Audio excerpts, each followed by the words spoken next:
Hello guys, मैं आपके लिए एक नई स्टोरी लेकर आया हूँ जो आपको बहुत ही ज़्यादा पसंद आएगी। तो इसलिए वीडियो को स्किप मत कीजिएगा, इसे एक बार पूरा सुनिएगा। तो चलता हूँ मैं अपनी स्टोरी की तरफ। शाम का समय था, मैं अपने दोस्त का इंतज़ार कर रहा था स्टेशन के बाहर। हम लोग का बाहर कहीं घूमने जाने का प्लान था और मैं जल्दी पहुँच गया था। कुछ समझ में नहीं आ रहा था कि मैं क्या करूँ। मैं स्टेशन के पास जाके बैठ गया। तभी कुछ ऐसा हुआ कि मेरी ज़िंदगी एक अलग मोड़ लेने वाली थी। स्टेशन की तरफ मैं देख रहा था कि मेरा दोस्त आया कि नहीं, तभी अचानक से मेरी नज़र एक लड़की पर पड़ी। मैं पूरी तरह कुछ देर के लिए थम सा गया। मैं सब कुछ भूल गया था कि मैं कहाँ हूँ, यूँ हूँ। बस मेरी आँखें उस लड़की की तरफ से हटी नहीं रही थी और मैं इस तरह उसे देखता ही जा रहा था। उसका मासूम चेहरा, उसकी छोटी-छोटी आँखें, उसके मासूम से चेहरे पे वो मासूम सी हँसी, जैसे मानो कोई परी हो वो। उसे देख पहली नज़र में दिल को कुछ होने लगा था। या वो प्यार था? मुझे नहीं पता। बस दिल बोल रहा था कि मेरा दोस्त कुछ देर बाद आए या ये वक़्त रुक जाए। मुझे उसका नाम जानना था, उसके बारे में बहुत कुछ पता लगाने को दिल कर रहा था, लेकिन कैसे करूँ ये समझ में नहीं आ रहा था। जब कुछ समझ में नहीं आया तब मैंने बस भगवान से प्रार्थना किया कि मुझे ये लड़की मेरी ज़िंदगी में चाहिए। वो जा रही थी मेरी आँखों से दूर, मुझे रोकना था उसे। उससे बातें करनी थी, उससे दोस्ती करनी थी और उसे अपने दिल की बात बतानी थी।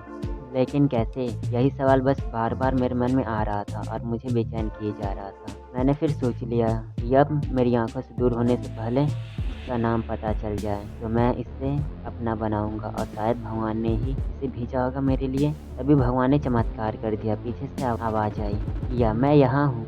खुश हो गया और उस लड़की को मन किया कि जाके धन्यवाद बोल दूँ, क्योंकि उसी की वजह से मुझे उसका नाम पता चला। बस तभी मैंने ठान ली, अब उसे अपना बनाना है, उसे अपनी ज़िंदगी में लाना है। फिर तभी मैं उसके पीछे जाने लगा कि अचानक पीछे से एक हाथ आया।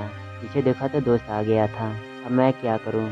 समझ नहीं आ रहा था कि मैं क्या बोलूँ उससे, कैसे मना करूँ उसे, कैसे जाऊँ मैं उसके पीछे। मैं इसी सोच में लगा रहा, तब तक वो मेरी आँखों से दूर जा चुकी थी। दिल मानो रोने लगा था और तभी मानो ऐसा लगा कि जैसा सब कुछ एक सपना सा था और आँखें खुल गया तो सपना टूट गया।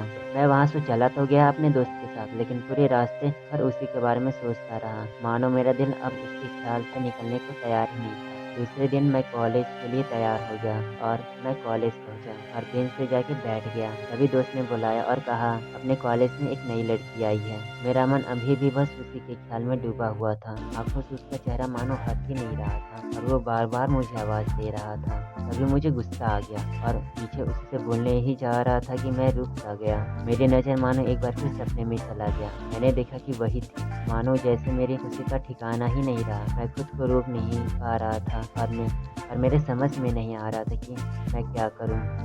क्या बोलता मैं? बस जाके अपने दोस्त के गले लग गया और हंसने लगा। तभी पता चला वही वह नई लड़की थी जो कॉलेज में आज पहली दिन आई थी। मैं तो मानो हवा में उड़ने लगा। फिर मैंने एक दिन अपने दोस्त को बताया कि ऐसी-ऐसी बात है। उसने कहा कि जाके बोल दे उसे अपने दिल की बात। लेकिन मैं डरता था कि वो क्या कहेगी, कैसा लगेगा उसे।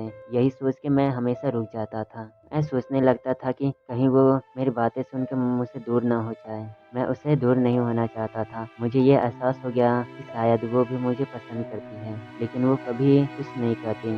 उसे लगता कि मेरे मन में उसके लिए कुछ भी नहीं है, लेकिन वो क्या जाने। उसे पहली नज़र में देख के ही मैंने उसे अपना दिल दे चुका था। दिन बीतते गए, हम लोग एक अच्छे दोस्त की तरह साथ रहने लगे। दिन बीतते गए, हम लोग एक अच्छे दोस्त की तरह साथ रहते और बातें करते थे, लेकिन न कभी मुझे हिम्मत हुआ उससे कुछ भी कहने का और न ही उसे। और इस तरह हम लोग की पढ़ाई पूरी हो गई, लेकिन मेरे दिल में उसके लिए अभी भी पहला और आखिरी प्यार था और शायद उसके लिए भी। और इस तरह से हम सभी को अलग-अलग कंपनी में जॉब लग गई। तभी बस मैंने सोच लिया कि अब बस मैं उसे कल जाके अपने दिल की बात बता दूंगा। मैं अगले दिन सुबह उठा और मैंने उसे फ़ोन किया और उससे कहा कि मुझे मिलना है उसे। उसने मिलने के लिए हाँ कर दिया और इस बात से मुझे बहुत खुशी मिली।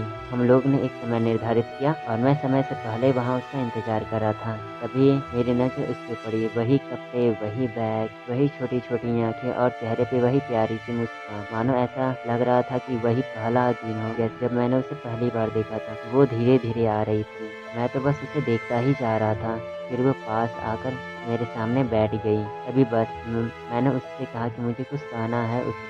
फिर तभी उसने भी कह दिया कि मुझे भी कहना है तुम भी। मैं खुश हो गया, मुझे लगा कि आज वो भी अपने दिल की बात बोल देगी। फिर मैंने उसे कह ही दिया कि तुम पहले बोल दो। उसने तो पहले मना किया पहले बोलने से, लेकिन मैंने ही जिद कर दिया कि पहले तुम बोलो।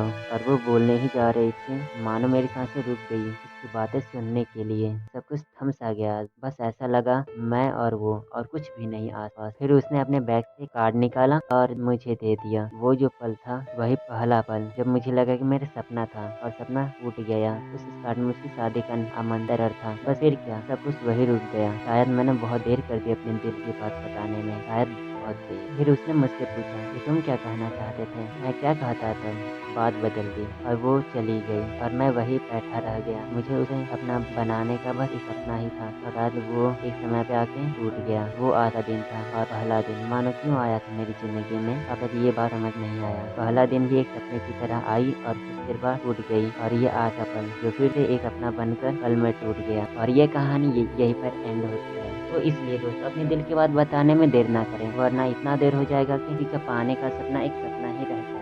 तो दोस्तों ये रही मेरी फर्स्ट वीडियो सेकेंड स्टोरी। आपको यह स्टोरी कैसी लगी आप हमें जरूर बताएं। इसे बनाने में मुझे तकरीबन 10 दिन लग गए। तो आप हमारे चैनल को लाइक और सब्सक्राइब के लिए मिलते